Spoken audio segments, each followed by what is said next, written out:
전함이 가장 최근에 분노의 포성을 터뜨린 건 1991년 걸프전 때였습니다.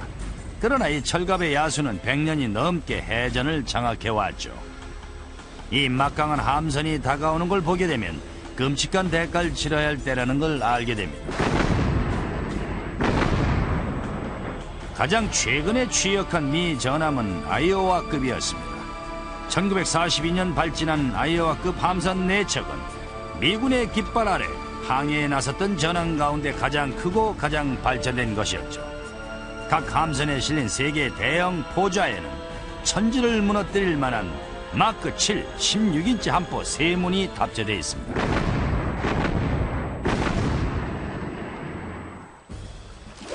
우린 전함 뉴저지호에 올라타 해상에서 포를 어떻게 관리하는지 알아봤습니다. 이 함선은 1942년 처음 작전에 참가해 1980년대 초까지 지속적으로 업그레이드 되어 왔죠. 뉴저지 캠덴의 박물관에서 이 배에서 오랜 시간을 보낸 2명의 전역 군인이 우리의 안내를 맡았습니다. 발포 절차는 주갑판 27m 아래에서 시작되죠. 이것이 전방 주 전기 조준기입니다. 한참 올라와야 하죠. 하지만 여기에선 상황을 알 수 있죠. 표적에 맞았는지 빗나갔는지 상황 파악을 할 수가 있습니다. 꼭대기 아웃포스트에서 적을 레이더로 관찰합니다. 표적이 사정거리에 들어오면 그 위치를 최초의 전쟁 컴퓨터 중 하나로 전송하게 되죠. 여기에서 탄도 정보가 병합됩니다. 그러면 전송기에서 전기 신호로 포탑에 신호를 전송하지요. 믿거나 말거나 이 컴퓨터는 2차 대전 때에도 사용됐었어요. 포탑을 표적에 겨냥하지요. 회전 체계는 좋지 않은 상황에서도 포탑을 안정적으로 유지시켜주죠. 그런 다음 포탄을 장전합니다.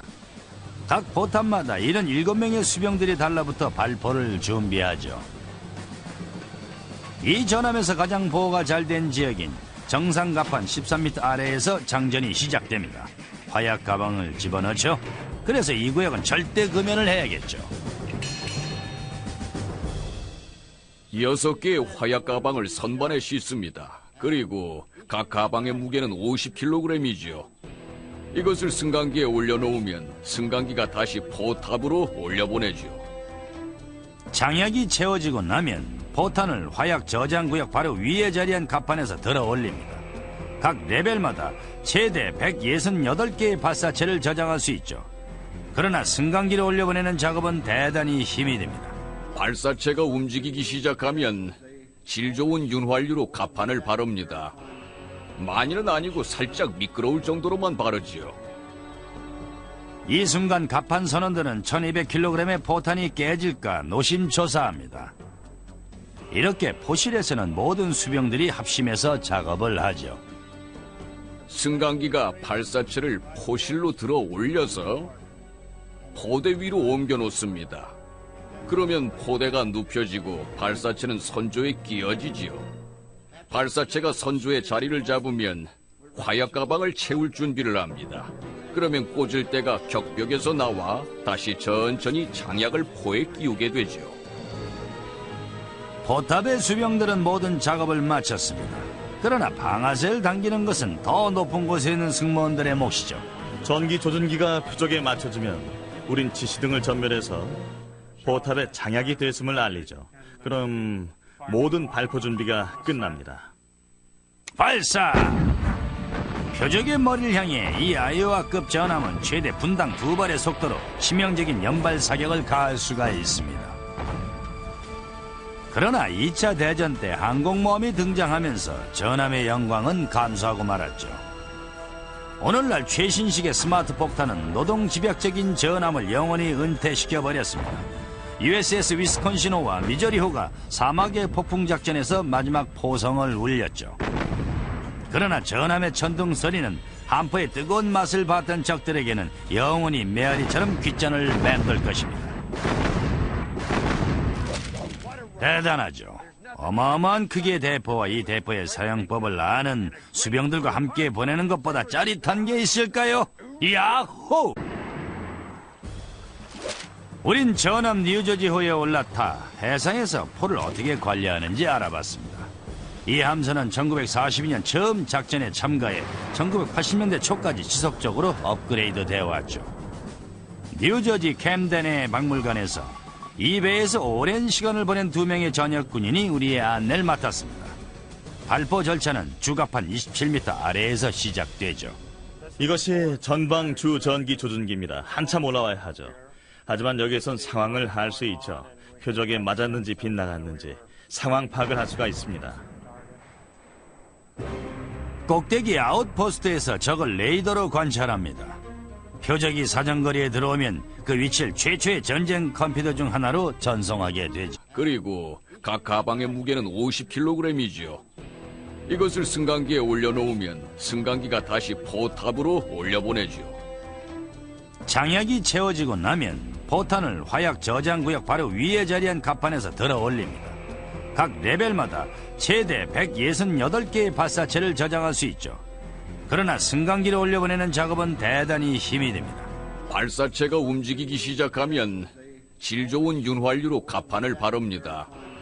많이는 아니고 살짝 미끄러울 정도로만 바르지요.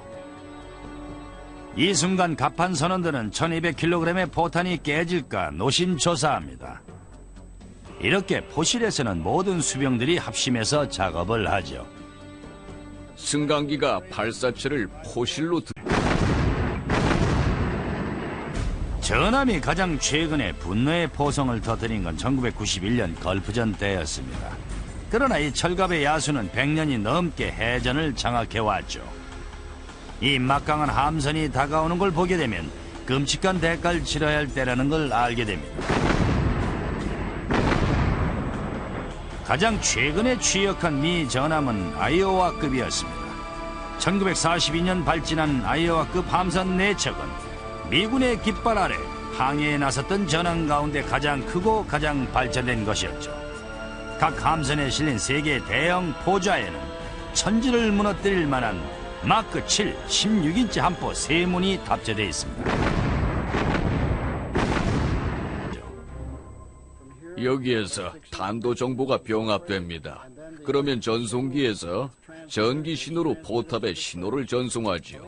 믿거나 말거나 이 컴퓨터는 2차 대전 때에도 사용됐었어요. 포탑을 표적에 겨냥하지요.